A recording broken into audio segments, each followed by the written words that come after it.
Hey guys, hope you had a very, very Merry Christmas, and I wish you a Happy New Year as well. So to start off my first video for the new year, 2021, I'm just gonna talk about the parts that I'm gonna install. I think I've already shown the Cobb LF bypass valve that I purchased. These are all my quote unquote early Christmas gifts. So the install process should be coming up very soon, where I'm gonna do my first part of the build for my car. Sorry about the shaking there on the camera. Yeah, so we'll get to it in just a second. See you soon.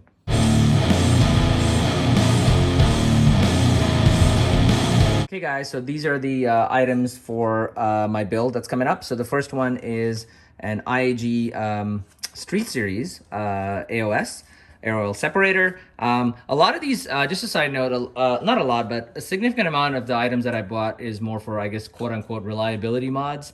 Of course, for all you guys who are modding WRX STIs, know about a lot of these mods. I'm not going to go into detail about them, but they're good reliability, a good reliability mod to have. So the next thing I have is the nameless, this is the mid pipe.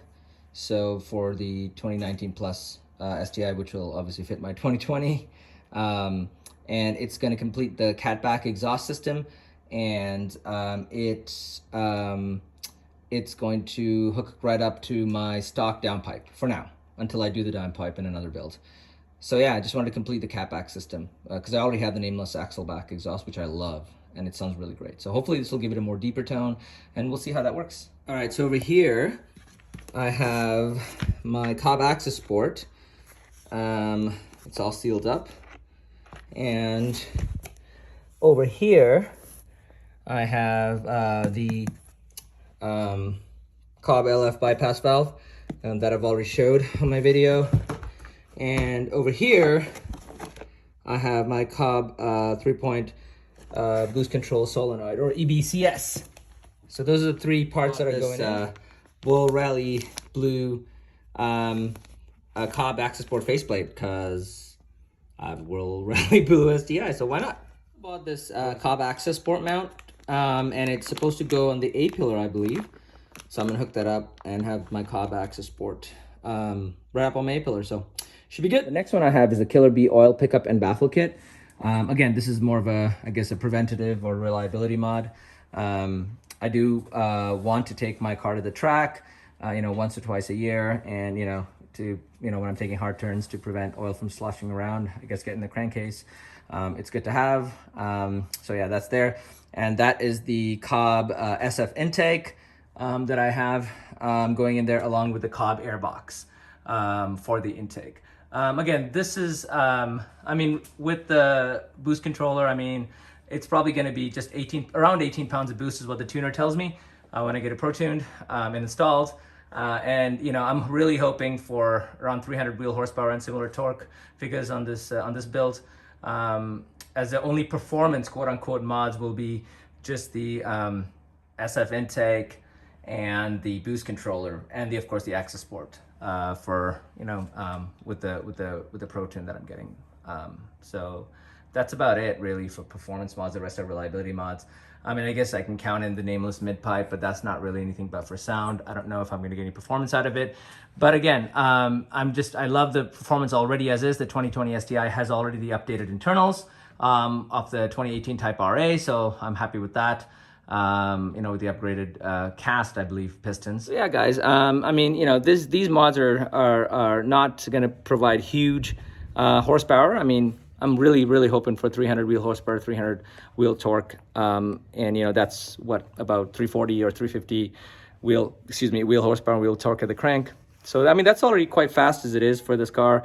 It's not huge numbers, but I'm hopefully going to get a deeper tone with the nameless mid pipe, completing my catback exhaust system. I'm going to hear those, cool turbo noises that I've wanted to hear, because I love that, out of the airbox and the SF intake.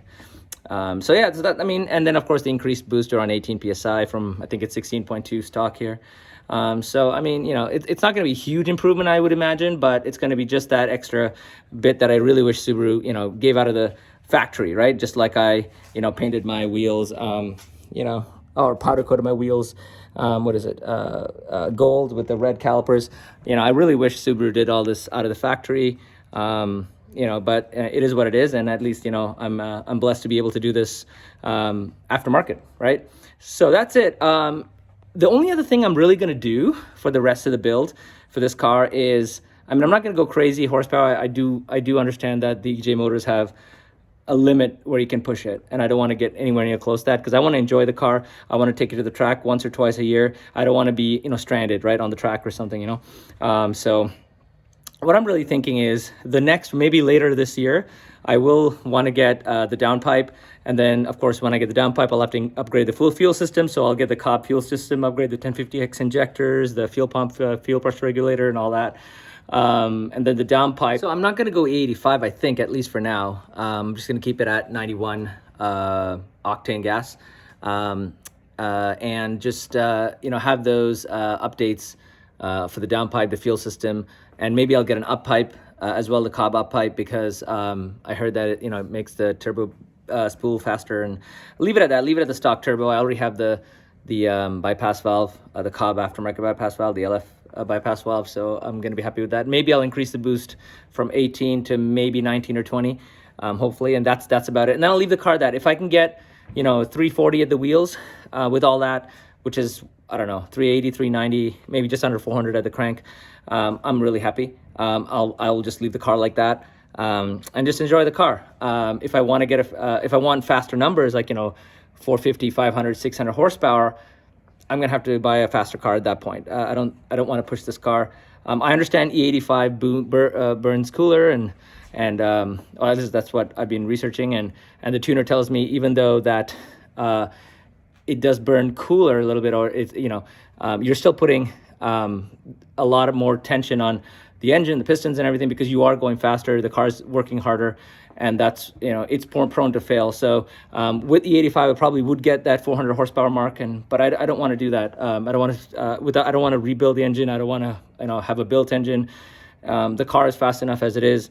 At 340 wheel, I mean, you know, I'm probably, hopefully, looking at a 0 to 60 time at, you know, anywhere from 4.5 to 4.6 seconds. Hopefully around 4.5 seconds, 0 to 60, and that's fast enough for me on this car. But yeah, for now, I'll make another video when I get these first line of mods installed and tuned, and I'll show you guys a dyno sheet when it's you know, properly dynoed and everything. And then later on this year, when I do the second set of mods that I mentioned with the downpipe and the fuel system, I'll do that again, and then, you know, just enjoy the car. So hopefully that goes well, and hopefully anybody that's thinking about modding these cars, hopefully that provided some insight. And I'll, of course, make videos along the way, and so you guys can see how my STI is holding up. All right, well, you guys have a very blessed Happy New Year, and we'll see you on the next video. Take care.